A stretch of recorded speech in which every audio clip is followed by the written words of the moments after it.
WBRP. Coming up a little bit later on today, there will be a gubernatorial panel over at Jubin's put on by the National Federation for Independent Business. I am happy to welcome back to the show both Don McVea from NFIB and Chef Peter Sclafani from Jubin's. Welcome aboard. How y'all doing this morning? I'm doing great. Glad to be here. Yeah. All right. Before we get into the panel that's coming up later today, I got to start with Chef Peter. It's been a year already? It's been a year already. And, since we're talking about small business. Yes. Lots of people get their starts in restaurants, and the restaurant business is really tough. Statistics usually show about 50% of all restaurant businesses don't make it to year one. So it's kind of a big milestone. Even though Jubin's has been around for a while, reopening. Had a hiatus. I mean, it's like it's a straight run. Y'all were closed down for a little chunk. Right. And then reopened at the beginning of recession. That's, I mean, nobody has better luck than me. So. Yeah. No, but I mean, thriving after a year though, everything's rolling. It's been really great, really fortunate. Just such an amazing team. Kitchen led by Chef Chris Motto, just really doing great stuff. For those that are unfamiliar, when you went in and revamped Jubin, when you went in for all the renovations and everything, what came out of the other side? What could folks expect if they haven't been back? So we wanted to update it and change it. So a lot of the design has been different. So we know one thing that people love about restaurants is bars. So Jubin's has that wonderful atrium bar that, was so iconic. Yeah. Well, we kind of kept that the same. We just lightened it up a little bit. But where the main dining room was, we went in that room and it was just kind of a room. So we wanted to make it, how do we make it better? So we added a bar. So It's got a New Orleans style bar in there. We call it the Hallelujah Bar, the Hallelujah Room. It's musically themed. We created some custom trumpet chandeliers in there. Been great. We added a patio outside. We took up 3 parking spots, and we're able to add 50 seats because that's one of the things after COVID that looks like it's staying is people like to eat outdoors. So we added that, and just really it's very different and interesting. We took a page out of Phil's because I'm also a partner at Phil's Oyster Bar, and Phil's is known for the back room. Yep. Well, we took a back room that really didn't have a lot of energy at Jubin's, and we created kind of almost a speakeasy. Gotta love that room. So it's kind of hidden. There's a sliding door. Really, really cool. Menu wise, how much changed from before till a year ago when you reopened? So when Chris and I started talking about the menu, we're like, there's a few things we're not changing. We're not changing the Hallelujah Crab. We're not changing the fish Adrian, and we're not changing the duck chicken and andouille gumbo. Beautiful. But then after that, everything was on the board, and we took some old menus and we just started writing down the names of dishes. And then some of those things we kind of kept, but changed in a new way. And just really interesting. Here's a great example of something we're doing. Like, it's sort of like a deconstructed Oysters Rockefeller. So when Chris and I talked about Oysters Rockefeller, it's a classic dish. Like, why change it? But we talked about what don't we like about Oysters Rockefeller. You put an oyster under that stuffing and put it in the oven or under the broiler, and oysters release a lot of liquid. And so you never know how much liquid that oyster is going to release, and it can change the texture of the whole dish. So we're like, what if we didn't put the oyster under the stuffing? What if we put it on top? Okay. And we could fry it to, because everybody likes the texture of fried oysters. So we just sort of deconstructed it like that. We took some of the fennel, which is that sort of anise flavor you get in Oysters Rockefeller, and kind of pickled some of that fennel, put some Louisiana caviar on top, made a little hot sauce beurre blanc. So really, I think the best rendition of an Oysters Rockefeller. So you eat it, you get that same feeling and that food memory, but in a totally new way. For those that have never been to Jubin's, I mean, celebrated the Jubin's of the past, or never been or haven't been since the reopening, the overall vibe, the overall experience is what? I'm just gonna say it's like a cooler and fresher vibe.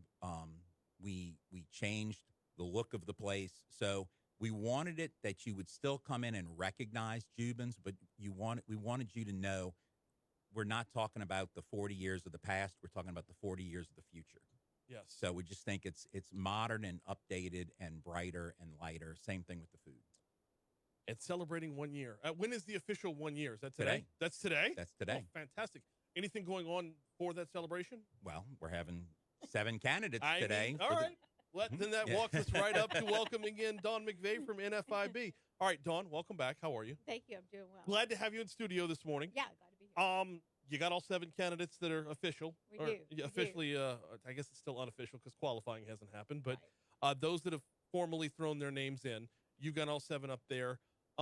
What I'm assuming this is going to be a lot more small business than the questions and answers are going to be a lot more focused today than we've seen from previous panels. Well, what we've asked, and let me just take a moment to say congratulations to Chef Peter. Absolutely. My husband and I spend a lot of time in Jubins, as he well knows. It's right down the street from us, and they really have done an amazing job. And if you haven't been, you need to go.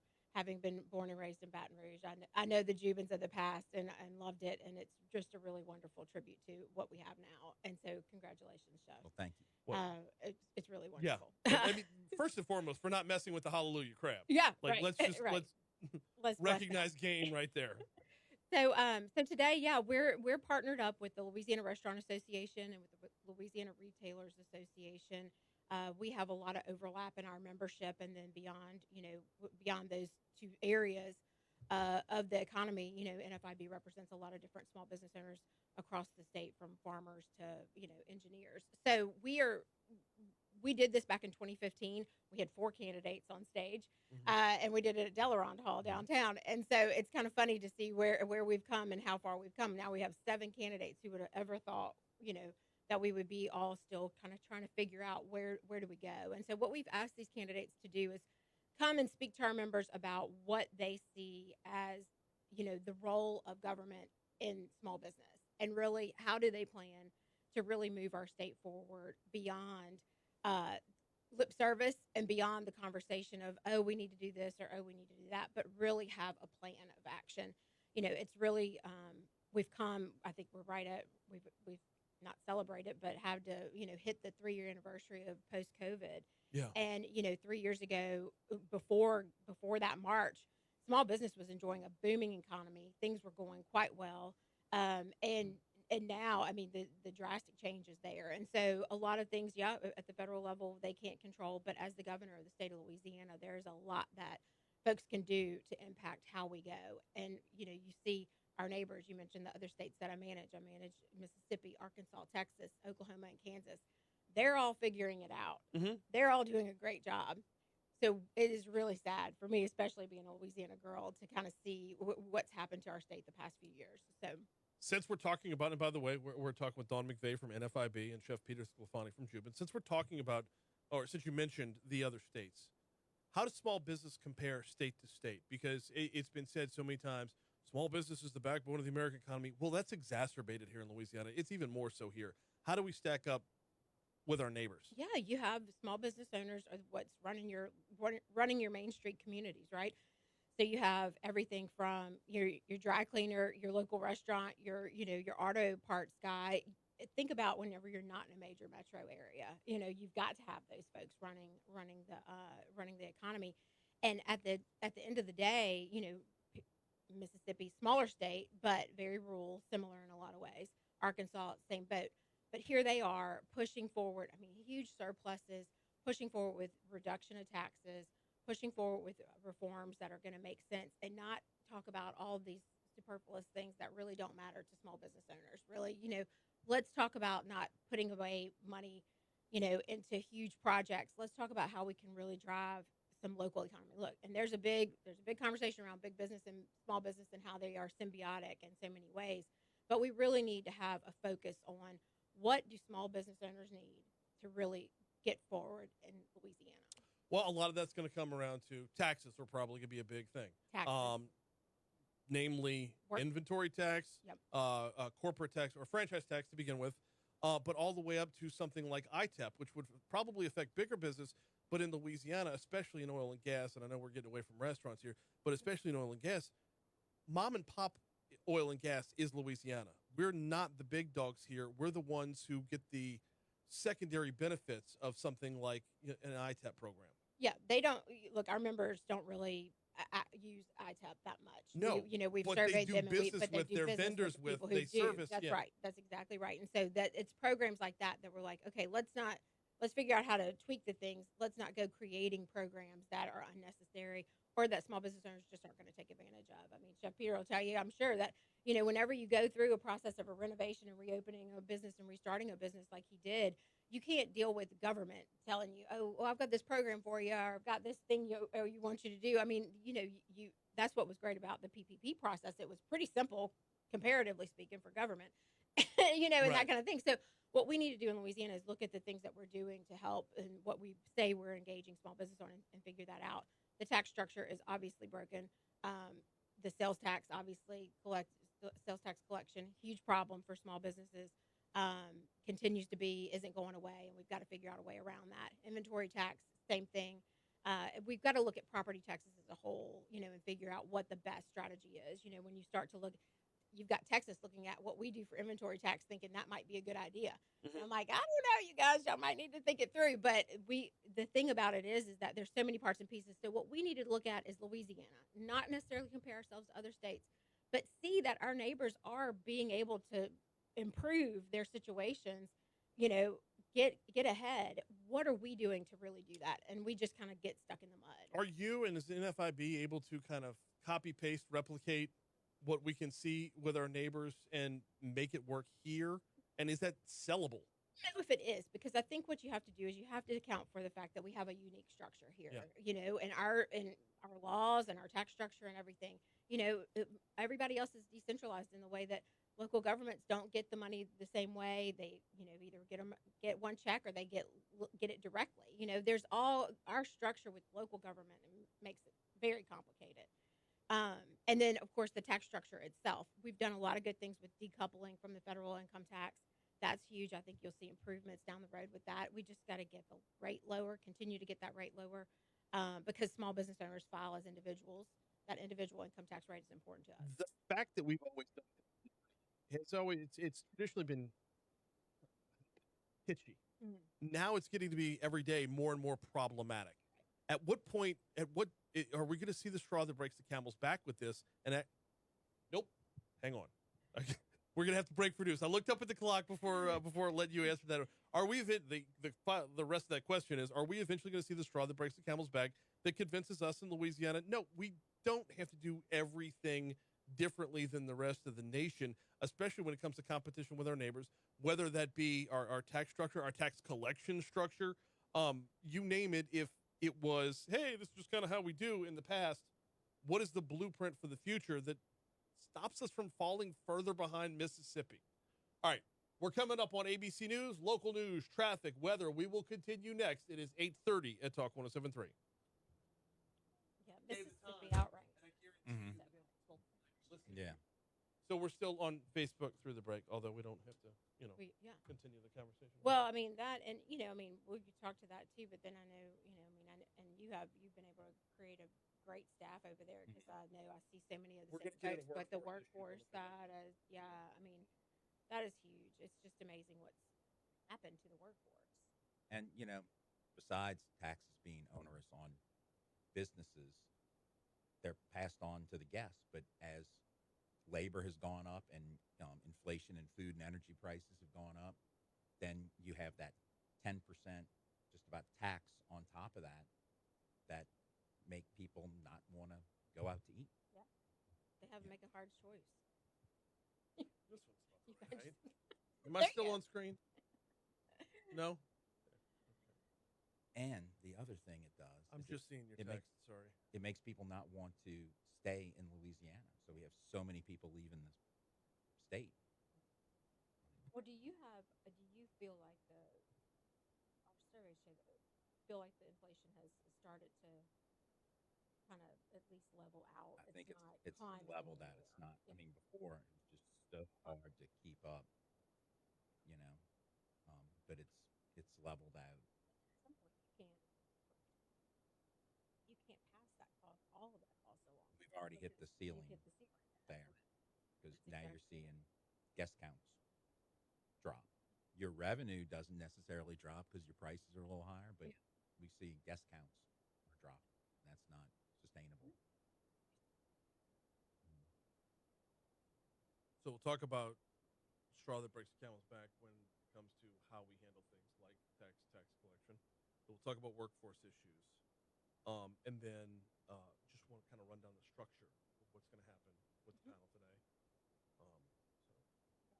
And then we'll break at 8:50.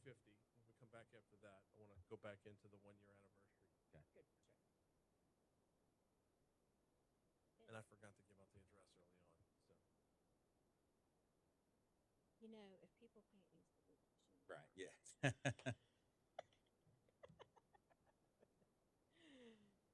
the Google machine is there for you. Like I say, it's the 50-yard line of Baton Rouge.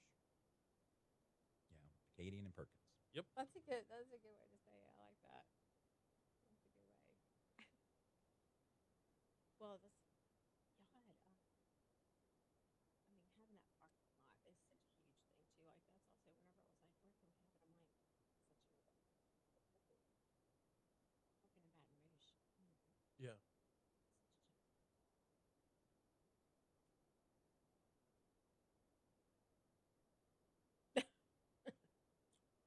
No, it feels like there's more of them lately, and Well, I think they're getting more news attention, right? I mean, I think so. I think they're going to now because of so many deaths in connection to it. One in Bruley, one over here, and then the one in Irwinville with the helicopter crash. yeah, It's like, and if I'm, and I don't live under any kind of illusions that criminals actively follow the news. I don't think they do. I don't, I don't. But I don't know. if they catch wind of what comes out of the news, and that is, BRPD is looking at scaling back police chases or reviewing their policies or whatever the case might be, wouldn't I be more inclined to be like, okay, I'm going full on Smoking the Bandit. I'm going to hit the gas here. That's what the common sense tells you. Yeah. Right. No, I know they already don't care. Right. Yeah. Like they got 50 drug charges. Yeah. Today. Yeah. Well, and I guess that leads to can there be more apathy? I don't think I don't know that there can be. So would laying off of a police chase change they're going to run either way. Fair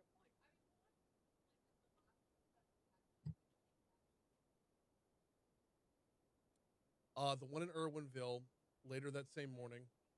Yeah, but it was like 2 hours later. No, but the helicopter was able to keep eyes on them and narrow it down rather than because they didn't cross the old bridge. They crossed the new bridge and then went north and then west again. If that helicopter does not follow them over there, you think they're still on the interstate halfway past Lafayette. Yeah.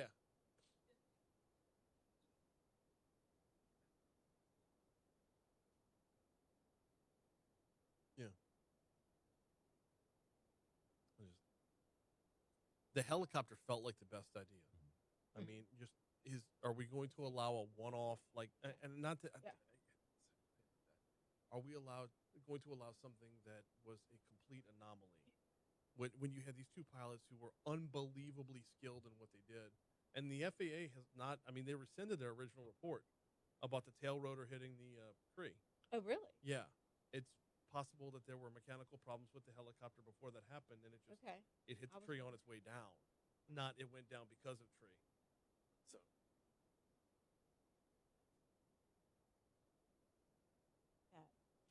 I know.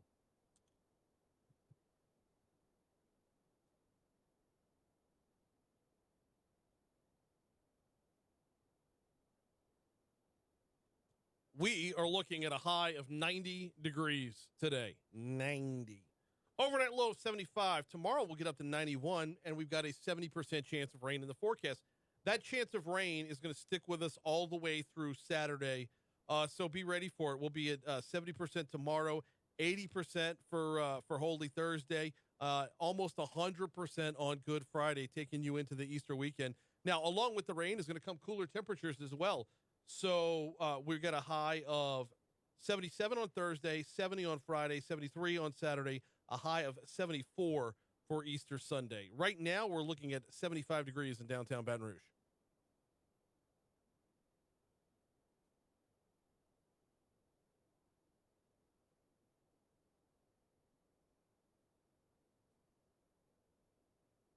837, Talk 107.3 FM, WBRP. Mornings with Brian Haldane rolling right along. So coming up later on today, there will be another gubernatorial panel, this time over at Jubin's, and this time put on by NFIB. So we've got Jubin's and NFIB in the house this morning, Don McVea and Chef Peter Sclafani. Don, as we were heading into break, I was asking if we're going to eventually see that point, that straw that breaks the camel's back, where we do things differently, we handle things differently in Louisiana.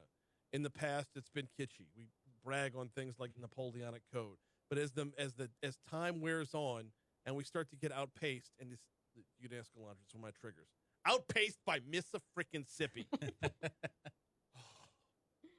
At what point do we look in the mirror and say, no, it's time to change? I think this governor's race is that time. Okay. I think that is. I think that's why we feel it's very important to hear from these candidates, to hear what they plan to do, how they plan to govern in a way that really recognizes the important role that small business plays in the economy. So these folks, this is important. There's seven folks out there vying to be leader of this state, and we really need to know what their plans are. Not just one-liners, not just the sound bites and talking points that we've all heard. Yes, we have a terrible legal climate. Yes, we have a terrible tax structure, but what are you going to do about it? Is there a way, and we'll get into structure of what's going to go down later today in a bit, but is there a way to put like a poster up on the wall that says you're starting after this point? We already know small business is the backbone of Louisiana. We get that. You don't have to start every sentence with that as a time filler. We already know that our legal climate is messed up and more tort reform is needed. We already know that insurance costs are ridiculous, which we haven't gotten into that either. Oh, yeah. But is there a way to say, okay, this is our starting? We assume this at the beginning of every answer, and I don't know if there's a way to we've told them that our structure. What we're doing is we've asked them to kind of get into the meat of it. Yeah. You can go online and find their bio. We're not, Jeremy Alford is going to be our MC. He doesn't need to read any bios. He's going to introduce the candidate. They're coming up. We've got given them about 9 minutes total, but I'm sure it'll live a little into 10. But talk about what is your answer to those questions, which I just said. How are you gonna improve it? Not We know it. We already know it. Don't tell us something we don't know. These guys, these small business owners that are going to be in the room, already are living this stuff every day. Tell them what you're going to do to improve it, and then answer a couple of specific questions we've already given them to prepare for, because again, we are on a time crunch. It is 7 politicians who like to talk. Yep. so we have small business owners who are going to be in the room who have other things to do. So we're kind of managing that balance. And so what we've told them is 2 questions specifically from the retailers and the restaurants. Our goal was the overall conversation, and then to get into 2 particular issues. One, how as a governor are you going to really focus on recovering the restaurant and bar, business in Louisiana after the long shutdowns that they were targeted over. How are we going to really improve their situation, get restaurants and bars back up to where they should be? And then the retailers talking about organized retail crime, and we talk about chases during the thing. This conversation around organized retail crime. What is really happening when you have people going into a store, smash and grabs, or just intimidating people? People don't want to come to work. Conversation we have about workforce, which is where we're going right now. Yeah. And Chef Peter, we're going to bring you back on this because you're not just Jubin's. You have a number of different restaurants that you have a part of. Workforce issues have been a problem since the beginning of the pandemic, and I don't know that they're getting better in certain sectors. Before we dive in from NFIB's perspective on this, Dawn, I want to get back to Chef Peter. How have y'all been managing? It's been tough. And so you have to pivot. We've had to do things very differently than the way we did them before COVID. We are starting to see that at least more people now are applying, but they're not necessarily the quality candidates we had pre-COVID. I'm not sure where they went. But it's been very difficult. One of the hardest positions to fill is that of the manager, and that's the critical piece, and that's been very, very difficult to fill. Wages have gone up tremendously. Yeah. It's just something we have to do. That price gets passed on, then you compound that with inflation of energy and other goods. It makes the climate really, really tough. That's why this new governor is going to be so important. Yeah, because you look at how it'll come full circle right there. Talent pool lessens. You're paying more to get them in the door. You add inflation to that. Prices go up for the consumer, which means fewer people actually going out to eat, which means less demand for that talent pool that you were searching for in the first place. So it's that balancing act of I have to have a workforce, I have to have a staff for a full house, and be prepared to not have a full house. Exactly. And some of the things that have changed is people don't work quite as much as they used to. I'm not trying to say they're not hard workers, because they are. Right. They tend to do a few more gig things. So we used to require people would work like 7 shifts for us. Now we take 3. So if you'll work 3 shifts, so we have to have twice as many people to cover the same amount of work. Remember when you were the gig, though? When you were the side hustle? When you're like, oh, and I wait tables on the side? Like, that was, and now that's pivoted completely. What can NFIB, or how can NFIB help to shape that conversation for the governor's race? Yeah, I think I think that they hear it from small business owners. They hear, the studies and surveys we put out. You've got the legislature coming in, next week. There's a lot of talk about workforce development, but what are we really doing? So I think that, you talk about what can we look at other states, that what they do and how do we improve and use that. That's a great example of something that isn't necessarily Louisiana centric and special. Let's look at what other folks are doing to really achieve their goals with workforce development, get folks into the workforce sooner, get them the more of the soft skills that they need. Arkansas just passed a bill that allows, the governor signed it quick. It was a great bill, but it just allows a teenager to go to work without having to go without a business, and the teenager going through a bunch of hoops through the Department of Labor. But as long as their parent says yes, they can, then they can go work. That's things like in Arkansas that they really need it to happen.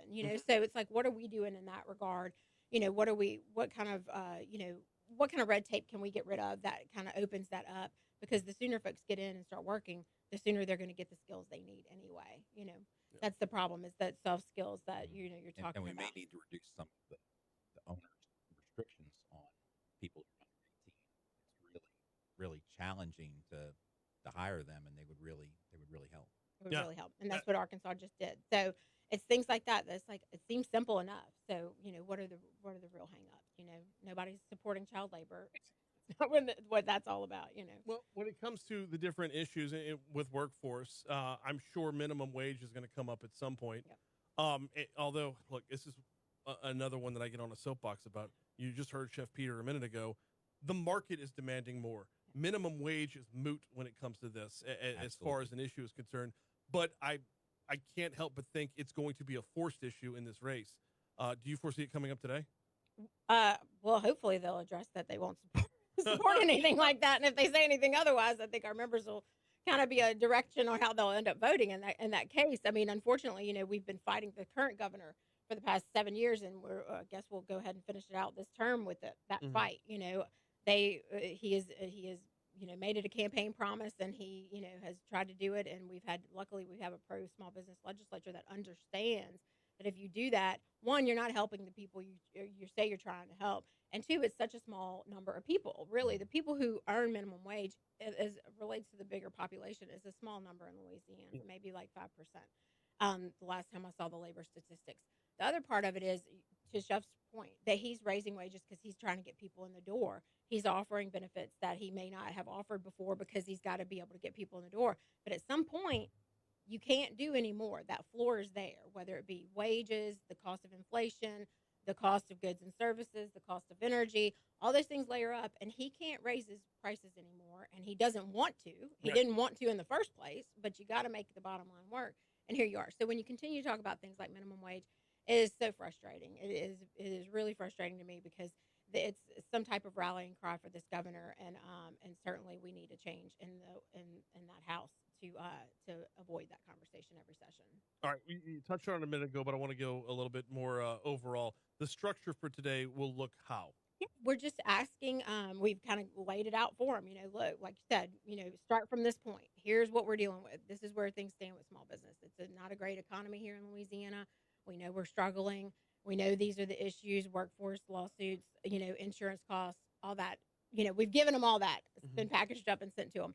So what we're asking them is to come on stage and really talk about what they plan to do. So each candidate will get 10 minutes to speak on that subject of what they plan to do, and then again, we've given them two prepared questions from the Restaurant Association, the Retailers Association, that are kind of specific, but also lend themselves to bigger points about how they plan to govern. The conversation about how do you plan to help restaurants and bars recover from COVID still, but also how would you govern in that situation again in crisis? We experienced severe lockdowns that our neighbors did not, and it put us behind the curve. We went from a huge, great, solid unemployment trust fund balance, one of the best in the country, to nothing, totally bankrupt and owed the government because of the shutdowns. So we have to be sure that whoever we elect in the fall is not going to do something like that again.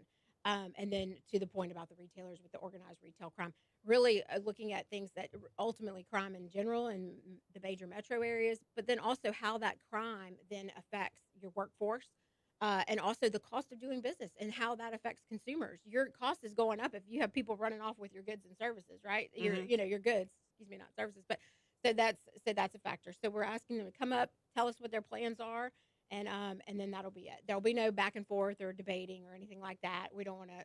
That gets down a rabbit hole nobody wants to hear. We really want to hear from the candidates and what they plan to do. I mean, don't say nobody. I don't want to hear the fist fight. That's what we're here for. I mean, that's we'll get there. We're not even to qualifying yet. The organized retail crime is one that really hasn't been talked about a whole lot. But you ask a number of business owners what affects their. Look, I've got one sponsor of my show that is dealing with it harshly. They're getting hit very, very hard with just simple shoplifting. Yep. I mean, and it's so brazen and just completely ignores any want to follow the law or any want to follow the rules of society. And it's one of those ones that hasn't bubbled over as an issue as big as tax reform, tort reform, insurance reform. Those are always going to be your headliners, but it is one that is affecting small businesses at all levels. Hey, we got a break. We're coming up on 8:50 at Talk 107.3. We'll check your money now. We'll check traffic one more time. When we come back, let's dig back in on Jubin's 1-year anniversary, which is being celebrated as of today. Mornings with Brian Haldane continues next. That's I mean, you don't have things, but think about if you were a restaurant that had, you were selling whatever sauce or whatever, people that would walk out with that because the cost that it takes to bottle something and do, if you had that, it really, when you say it affects a lot of people, in the shop, it is, people just don't care anymore. Mathurns. Yeah. Oh yeah. College students. That's terrible. With backpacks. Just stuffing in. You can't tell them not to bring their backpacks because they're on campus. Yeah. And they just won't fit the backpack and shit. Leave. But where did we go wrong as a society? Where yeah. So I don't. That's not telling you to ignore the law. Yeah. That's yeah. There is a sense of entitlement. Yes, but you could still have rules while having participation trophies. This is ignoring the law. This is a lack of. I don't want to say respect, morality.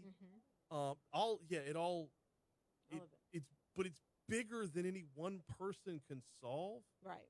So I don't know how you but yeah, just.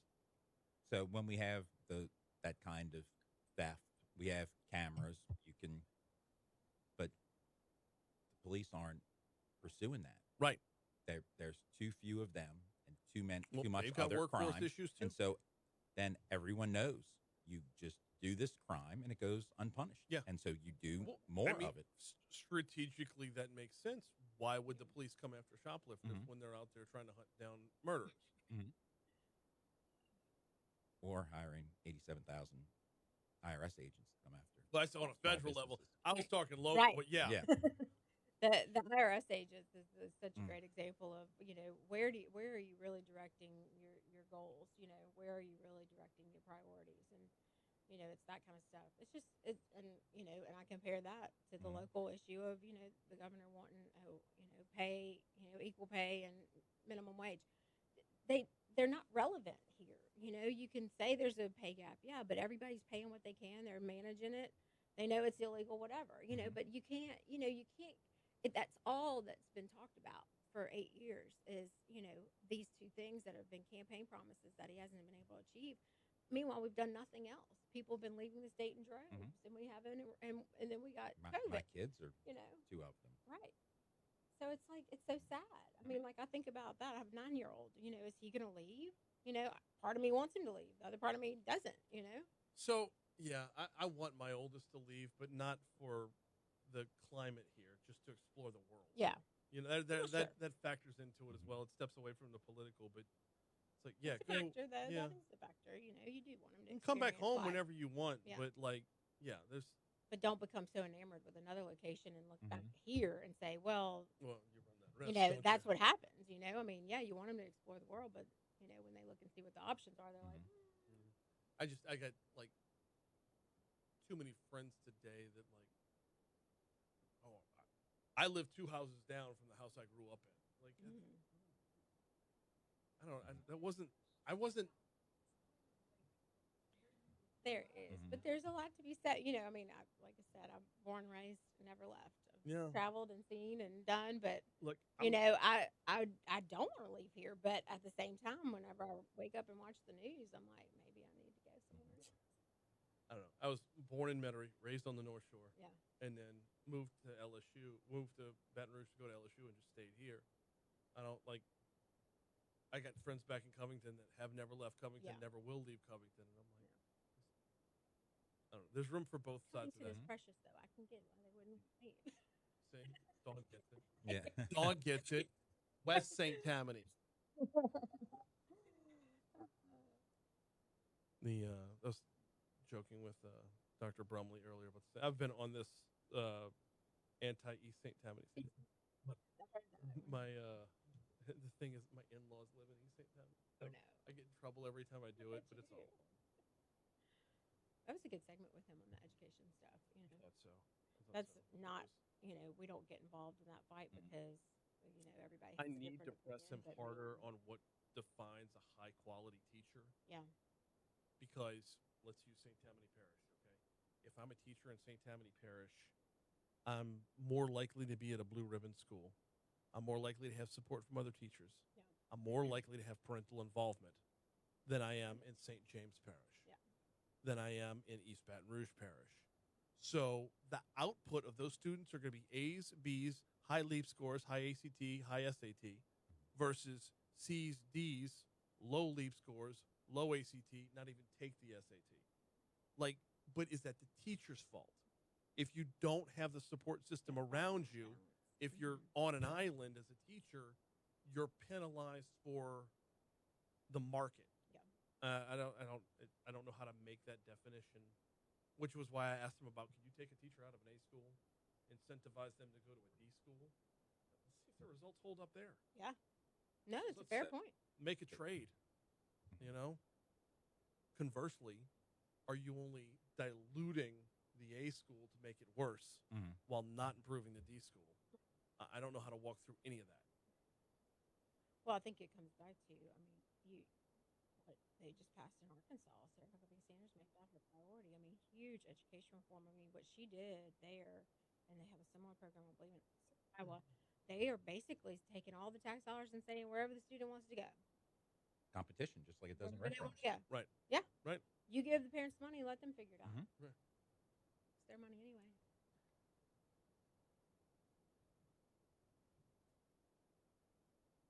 $8:56 Talk 107.3 FM WBRP. A couple minutes ago with Chef Peter Sclafani and from Jubin's and Dawn McVea from NFIB. Looking forward to the panel today. It won't be any fist fights. Better not be any food fights because you don't waste food. Chef Peter already talked about the prices going up with the cost of doing business going up. We can't afford to throw food around. But looking forward to the panel. It should bring a new perspective, because the two previous panels, or at least the ones that I've seen, I don't know if there's been more yet, but I saw the one at the Pelican Institute, and I saw the one at LABI's annual meeting. Both of those had the same players. You had 4 Republicans. Since then, a 5th has joined. And, oh, by the way, there's this independent dude named Hunter Lundy and the former head of DOTD, Sean Wilson. So we're going to get a broader perspective today. And I want to see if the addition of those candidates to the panel politicians are so awful at speaking to the people in the room. It's 2023, and politicians still tend to forget that the internet is a thing. Like, don't let what you say in here. It's going to carry. It's. You're going to be on YouTube. You're going to be on Twitter. You're going to be on Instagram. So I want to see how the presence of other candidates changes the perspective. But in our last 2 minutes, before we get you to Moon Griffon, which is coming up next, Chef Peter, 1 year anniversary. I mean, 1 year into the ride. Yeah. Where are we going? Well, and to kind of tie it into what we were talking about, so we feel restaurants were really kind of targeted during COVID, and it's been really tough. That's one reason Jubin's was closed so long, because when they had restrictions on the number of people who could gather, we have 9 private party rooms at Jubin's, and if you couldn't fill those, it didn't make sense to reopen a restaurant then. So that's why we waited, and we wanted to get the design right. We wanted to make sure that we honored the Jubin family with what we did with the restaurant. And it was such an important restaurant for people in Baton Rouge, because it opened 40 years ago this year. And so many people, have done proms and first dates, engagements and weddings and rehearsals, and just so many things that were so important. And we wanted to make sure we really did that right. We put together just, I'm going to call it the dream team, because we've been blessed with the amazing team we have there. It is an absolutely, it is a Baton Rouge staple. 3739 Perkins Road. I forgot to give out the address earlier. 3739, but yeah, 40 years. You think about the number of Baton Rouge staples that have been in that strip shopping center alone, right? Right. I mean, and have long since left us from from the catering to K&B. I mean, it's all been there, and Jubin's remains thriving. Thank y'all so much for hopping on board today. I greatly appreciate it. Looking forward to it. Looking forward to getting fed as well. Chef Peter, Dawn, thank y'all so much for hopping on board today. Great. Thank you. Thank you. Absolutely. We are done for the day. We are back at it tomorrow. Attorney Franz Borghardt will be in for Legally Served. We do not have Congressman Graves tomorrow, but there are a number of other surprises stacked up, so we're looking forward to that. In the meanwhile, we step aside for Moon Griffon. You got Moon from 9 to 11. Brian Kilmeade coming your way from 11 to 1. Thank you all so much for listening. We'll see you tomorrow. Before we hit you with ABC News, got to remind you, this is WBRP, Baker, Baton Rouge, Eagle 98.1 HD3. It is 9 o'clock. All right. So my wife used to be a teacher. Mm-hmm. She started in public schools. Quick second. Sure. Facebook, we'll see you tomorrow. Thanks for playing along.